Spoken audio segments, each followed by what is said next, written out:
رحمت آپ کے دہلیز سے حیوانوں کو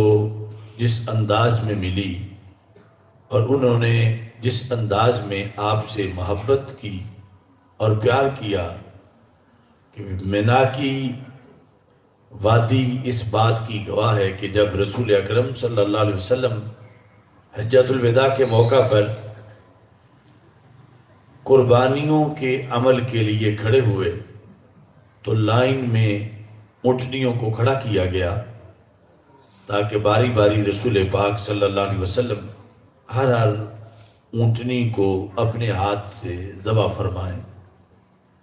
تو حدیث شریف میں فَتَفِقْنَا يَزْدَلِفْنَا إِلَيْهِ بِأَيَّتِهِنَّ يَبْدَأُ، تو اتنا شوق تھا ان جانوروں میں رسول پاک صلی اللہ علیہ وسلم کے ہاتھ کی چھری سے ذبح ہونے کے لحاظ سے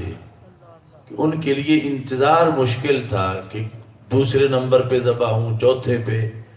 چونکہ 60 سے زائد حیوان تھے،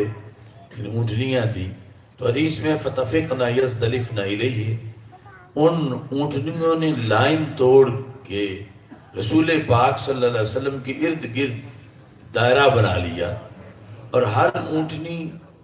دوسری اونٹنیوں سے اپنی گردن آگے آگے کر رہی تھی تاکہ پہلا نمبر مجھے ملے کہ رسول پاک صلی اللہ علیہ وسلم کے ہاتھ کی چھری سے ذبح ہونے کا میرا شرف مقدم ہو جائے۔ تو اس قدر یعنی جانوروں کو رسول پاک صلی اللہ علیہ وسلم کی محبت کا فیض ملا ہے۔